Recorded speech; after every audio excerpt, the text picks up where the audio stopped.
So my background is in literary studies, comparative literature actually, and I always did photography from high school on the side, and got started as a documentary photographer and really fascinated by people like Mary Ellen Mark, and I took a workshop with her out of college and David Turnley, and worked in journalism until I got to graduate school.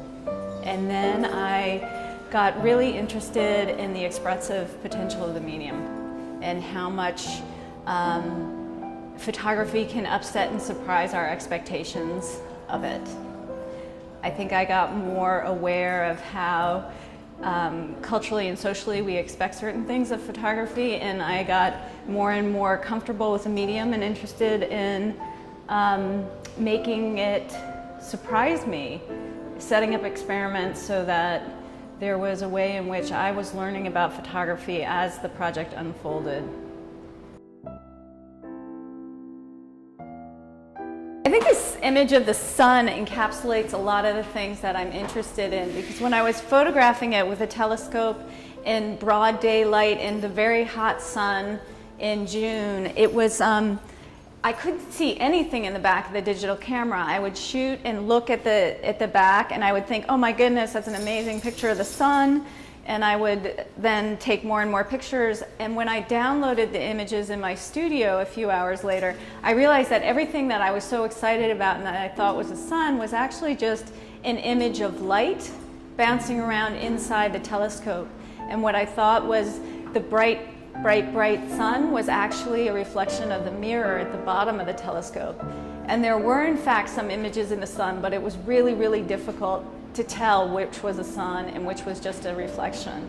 And for me, this was a totally delightful revelation. It sort of put me back into the 1850s when photography was discovered, and people immediately started taking pictures of the moon and images of things like the sun. And I just could think about how were they able to tell what they were actually recording, and how are we ever really able to tell what it is we're recording when it's something that we can't verify with the naked eye. And that sort of slippery place in photography I find really compelling.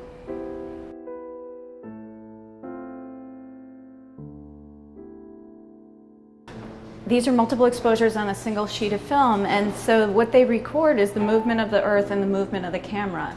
So I make a long shot, and the movement of the earth is recorded in the star trails, and then I change the camera and open the exposure and make it again. So it raises questions about what is a photographic record? What's it actually recording? And in this case, it's recording a call and response between the movements of the earth and the camera or the person making the image, and ultimately between the viewer looking at the work and the viewer can put themselves in that position afterward. And yeah, it's all about a relationship, which is a very abstract thing. But I like the idea of photography being this technical medium that can serve as a sort of fulcrum and mediator between us and our surroundings. I mean, surroundings that we can't touch or feel that we really have a relationship to. What do we know about our relationship to the stars? I mean, there are a lot of cultures that think we're really connected to these things that are much broader beyond us, and we see all kinds of evidence of this. But in our culture, we don't hold those beliefs as closely. And I think it's really interesting to position ourselves in relationship with those things and think about that possibility. I made this image of the eclipse of a moon down in Greensboro, North Carolina with a 4x5 camera one night, and I intuitively started moving the back of the camera around so that the moon would be in different parts of the image, and it wouldn't be some sort of scientific observation of the strict phenomena of what was happening with the moon. And when I got the transparency film back, I noticed that it really charted the kind of change that was happening with the moon, but it also incorporated the perceptual experience of me, the viewer and the maker, and also the movements of the camera, because it was this kind of call and response between where the moon was and what was happening with the moon, and where the camera is being moved to and what's happening with the camera.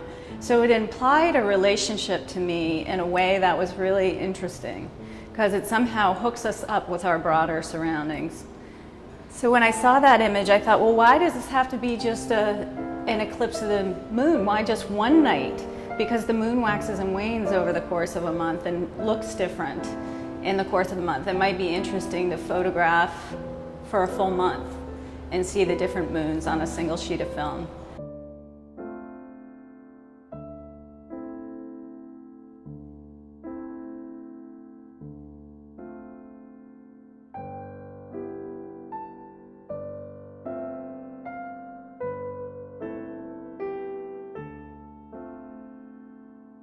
And on the winter solstice, I made some photographs that were ideas that started in Norway.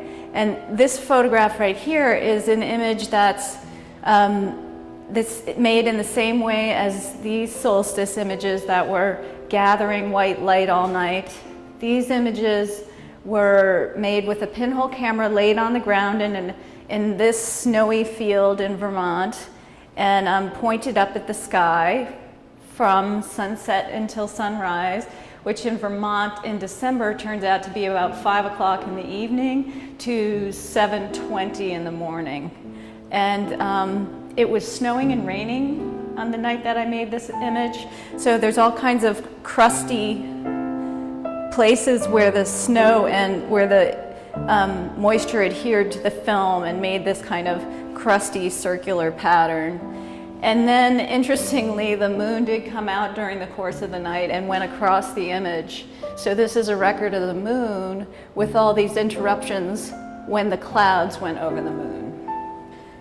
But as dusk was falling on the solstice, I thought I better try something else too, because chances were really good that the image would just come out black for the December solstice, because it's so dark out. I wasn't confident that there would be any light at all in that film. I didn't know there'd be this intense blue. So I photographed something that I never ever photographed. I never ever photograph in my work. I photographed a landscape image of the light being sucked out of the landscape at the moment of sunset in December. And the reason I usually don't include a horizon in my work is because I'm so interested in perception that a horizon locates us right in a recognizable place in the landscape. And when you get rid of that horizon, all of a sudden you're in the experience of a place, and you're in a more perceptually accessible place visually. And also in the Norway pictures, I had gotten rid of the horizon in order not to make a vista or a seascape or a landscape. But in this image, I thought it might be really interesting to make a picture with the horizon, because the horizon was so obscured by clouds, it's almost sucked out of the picture itself. And I think over and over and over again, I'm drawn to the moment in photography where you almost can't make a picture because there's not enough light to do it. I think that photography, it has an incredible magic that it can capture something that we can hold on to. It can capture a fleeting moment that we can hold on to. And that's most powerful for me when it's at the edge of what photography is able to do. I think we almost can't have that image, but we can.